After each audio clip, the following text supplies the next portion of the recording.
안녕하세요. 닥터인입니다. 우리나라 청소년 3명 중에 1명은 자살을 생각한다는 그런 충격적인 조사 결과가 나왔습니다. 오늘은 자칫하면 모르고 넘어갈 수 있는 우리 아이들의 정신건강 문제를 짚어보려고 합니다. 신경정신과 전문의 백형태 선생님 나와주셨습니다. 안녕하세요. 안녕하세요. 네, 자살이라는 말이 듣기만 해도 심장이 철렁한데요. 저희도 그런 환자가 오면 굉장히 무겁습니다. 네, 선생님 그러면 이 자살이라는 생각이 보통 우울증에서 오는 건가요? 일반적으로 우울증을 비롯한 이제 그 기분장애 환자에서 많이 온다고 알려져 있고요. 동시에 청소년의 경우는 어떤 품행장애 그리고 약물남용, 우리나라의 경우는 이제 그 술과 연관돼서 일어나는 경우가 굉장히 많다고 그래요. 우리나라의 경우 그 기분장애 환자의 한 45에서 75%가 이제 자살과 굉장히 연관이 있다고 그러고요.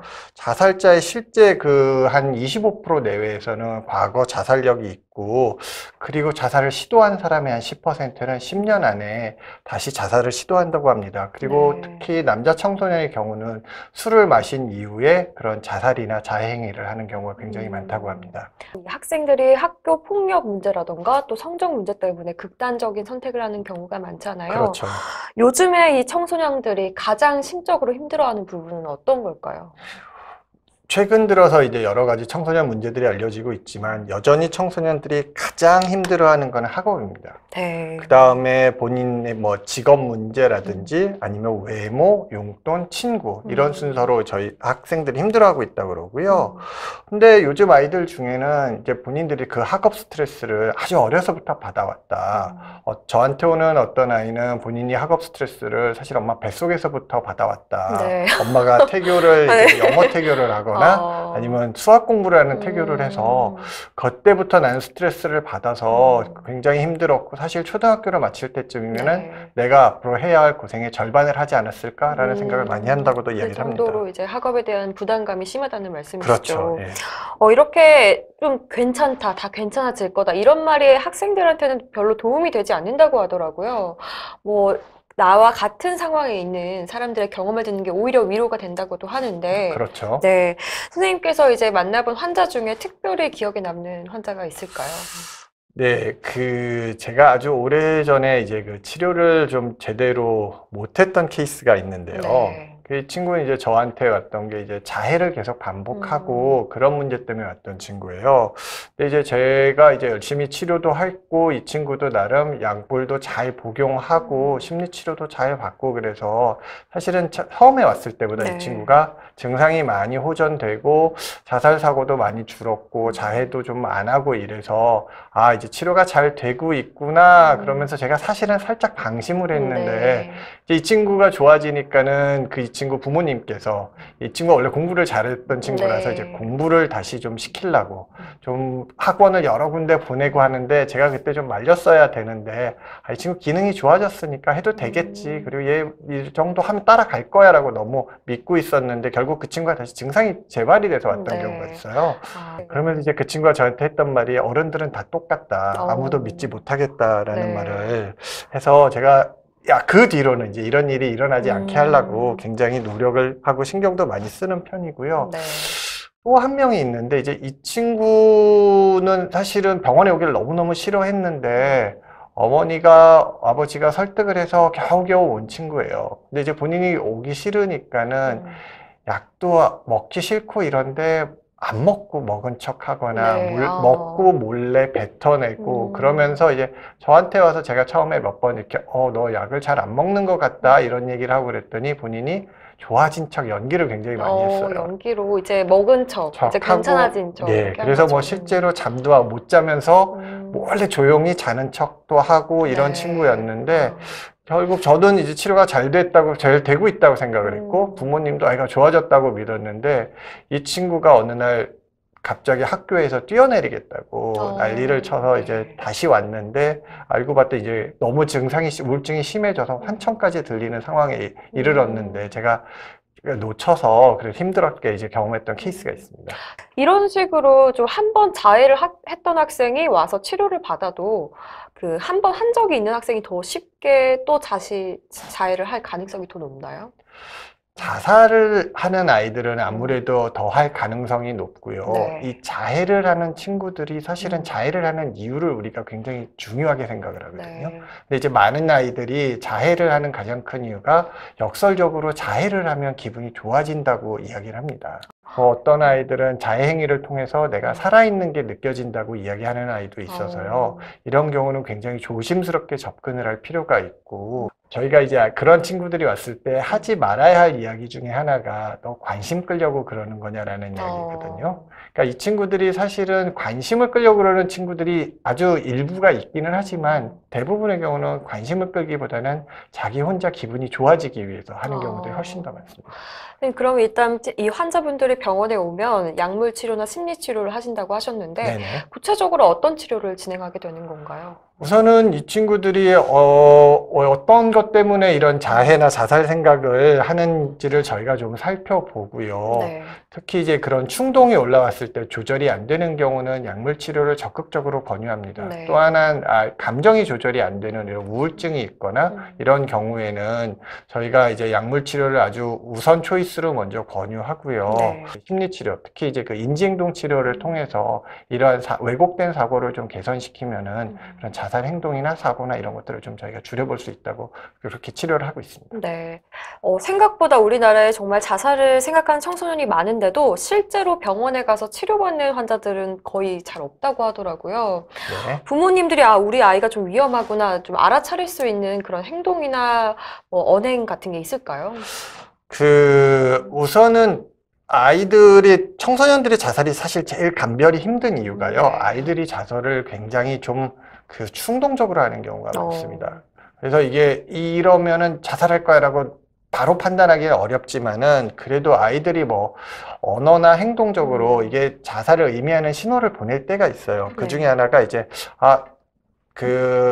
내가 사라지면 어떨까라든지 뭐 이제 나 때문에 더 이상 힘들지는 않을 거예요 라는 이야기를 한다든지 이제는 아무런 문제도 없어, 아니면 너무 절망적이라고 이야기를 하는 경우들, 뭐 나는 더 이렇게 앞으로 나가기 힘들어 이런 얘기를 한다면은 이 친구가 혹시 좀 더 자살이라는 생각에 가까워지지 않았을까를 먼저 생각해 보실 필요가 있고요.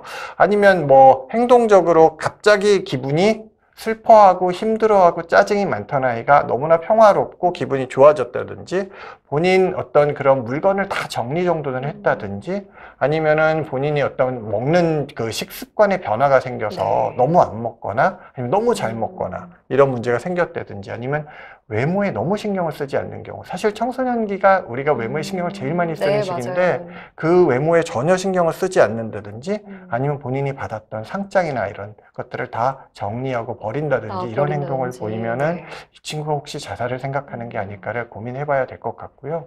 또 하나는 유명 연예인이 죽었을 때 이 청소년 중에는 모방 자살하는 경우들이 되게 많아요. 아니면 친구가 죽었다든지 이럴 때는 우리가 굉장히 좀 각별히 유의해서 지켜봐야 될 것 같습니다. 그러면 이렇게 힘들어하는 청소년들에게 지금 가장 필요한 거는 어떤 걸까요? 이런 자살을 생각하거나 우울증이 있는 친구들, 아니면 자해를 하는 사람들이 와서 제일 많이 하는 이유는 자기의 말을 누군가가 들어줄 누군가가 좀 필요하다고 합니다. 그러니까 아이들하고 이제 대화를 하기가 되게 힘들어요. 특히 아이들의 경우는 어른들과의 대화를 굉장히 이제 피하는 경우가 많은데, 아이들이 되게 이제 나 힘들어 라는 얘기를 했을 때 보통 일반적으로 돌아오는 말은, 어른들이 되게 조그만 게 뭐가 힘들어? 그렇죠. 다 힘들다. 네. 나 때는 너보다 더 힘들었어. 이 정도가 뭐가 힘드니? 남들은 더 힘든 것도 참고 하는데 너는 왜 그러니? 라는 말을 되게 많이 합니다. 그래서 어른들은 나를 이해를 하지 못해 라고 생각을 하는 경우가 많고요. 그래서 우리가 보통 이제 아이들하고 얘기를 할 때 우리의 생각대로 이야기를 하는 경우가 많아서, 본인이 갖고 있는 어떤 가치관, 종교관, 본인의 경험, 그리고 본인의 생활관 등을 다 배제하고 아이들과 이야기를 해보려고 해보시면은요, 사실 그럼 갑자기 할 말이 하나도 없어져요. 그냥 듣기만 해야 되거든요. 그래서 아이들이 하는 말을 자연스럽게 들어주고, 그러면서 아이들이 뭘 힘들어 하는지, 그리고 아이들한테는 그 힘든 이야기를 들었을 때 해결해 주려고 그러는 게 아니라 우리 같이 고민해 보자, 같이 해결해 보자라고 이야기를 하는 게 필요할 것 같습니다. 선생님 말씀대로 이 뭐가 힘들어 이 말은 사실 어른들이 입장에서도 자기가 들어도 상처를 받는 말이거든요. 근데 그렇죠. 아이들은 오죽하겠냐 싶고요. 아이들과 대화하는데 좀 더 신경을 쓰려면 좀 이렇게 해라. 좀 더 꿀팁을 알려주시면 어떤 게 있을까요? 아이들하고 얘기할 때 우리가 해야 할 말과 하지 말아야 할 말들이 네. 있는데요. 이제 하지 말아야 될 것부터 보면은 우리가 보통 제일 흔히 묻는 게 너 왜 그러니? 왜 하니? 누구 따라 하니? 요즘 아이들 표현으로 관종이니? 네, 내지는 관종인데. 네, 하지 마, 힘내. 음. 사실은 이제 요즘 아이들과 어른들의 세대가 약간 다른 게요. 어른들은 어른 세대만 하면은 그래도 야 힘들면 화이팅 힘내가 좀 많이 먹혔는데 요새 아이들은 그런 말을 잘 안 해요. 네. 또래들끼리 오히려 야 힘들면 하지 마라는 말을 더 많이 합니다. 네. 그래서 조금 우리와 말하는 게 많이 다르고요. 또 우리가 흔히 하는 말이 너는 의지가 약해서 그래 라는 말을 굉장히 많이 합니다. 저도 그 말 안 좋아해요. 네. 그런 말을 가급적이면 하지 않았으면 좋겠고요. 그리고 가족들이 아무래도 아이한테 야, 너 왜 가족을 힘들게 해? 라는 말도 상처가 많이 되겠죠. 네, 하지 않는 게 좋을 것 같습니다. 오히려 아이가 그런 힘든 이야기를 하고 자해를 하거나 자살 시도를 했을 때는 그럴 수도 있지. 너 많이 힘들었구나. 그래서 네가 자살 시도를 했구나. 아니면 하고 싶을 때는 해도 되는데 속상하다. 조금만 하면 좋겠다라고 이야기를 좀 했으면 좋겠고 아이한테 오히려 그렇게 힘들 땐 차라리 나를 찾아와서 이야기를 해줬으면 좋겠다. 아니면 우리 편해지는 다른 방법을 찾아보자라고 이야기를 할 필요가 있을 것 같습니다. 네. 선생님, 그러면 정말로 이렇게 고통스럽고 힘겨워하는 학생들에게 선생님 입장으로서 한마디 좀 좋은 말씀 해주시죠. 우리가 힘들 때 사실은 누구한테 나의 힘든 말 하는 것만으로도 기분은 굉장히 좋아져요. 실제 화가 나고 불안하고 이럴 때 나의 불안한 것, 화나는 거를 남한테 이야기를 하면 되게 기분이 좀 지금보다는 나아지기 때문에 평소 힘들지 않을 때 내 마음을 들어줄 사람을 찾아놓는 게 되게 필요할 것 같아요. 그 사람이 엄마여도 좋고 아빠여도 좋고 친구여도 좋고 담임 선생님이어도 좋고 상담 선생님이어도 좋아요. 근데 그분 한 사람을 꼭 정해놓고요. 그분들을 찾아갔을 때 꼭 물어볼 게 이제 내 얘기를 들어줄 수 있나를 꼭 물어보시고요. 그래서 그분들하고 얘기를 했는데 이게 안 통한다. 내가 더 답답하다. 그럼 다른 사람을 찾아서 내 이야기를 들어줄 사람을 찾아보고 그 사람과 이야기를 했을 때 말이 잘 통한다면은 내가 힘들 때마다 그 사람한테 도와달라고 하는 게 필요하고요. 당장 급한데 이렇게 얘기할 대상을 찾지 못하면은 상담센터, 학교의 위센터 아니면은 그 자살센터에 전화를 하셔도 좋고요. 집 근처에 있는 정신건강의학과 선생님을 가셔서 논의를 해도 좋습니다. 그리고 평소에 우리가 이제 복식호흡이나 아니면 이완요법 등을 좀 익혀두면은요. 그게 힘들 때 그걸 했을 때 마음이 이야기한 것만큼 편해질 수 있으니까 평소에 좀 익혀두셨으면 좋겠습니다. 그렇게 해도 마음이 정말 많이 아프다면은 정신건강의학과 선생님을 찾아가서 한번 도와달라고 하시면은 충분히 도움을 받으실 수 있을 거라 생각합니다. 네, 힘들기 때문에 혼자 소갈이하고 있는 친구들이 속 시원하게 좀 털어놓을 수 있으면 좋겠습니다. 오늘 말씀 고맙습니다. 네, 감사합니다. 네, 자해를 한다는 게 정말 고통스럽고 힘들고 무서운 일인데 아이들이 얼마나 힘들면 자해까지 할까 이런 생각도 듭니다. 우리 어른들도 입장 바꿔서 내가 힘들 때 힘이 됐던 말들 기억하셔서 아이들에게 좀 더 따뜻한 말을 전할 수 있는 시간이 되면 좋겠습니다. 저희가 준비한 내용은 여기까지고요. 오늘도 시청해 주셔서 고맙습니다.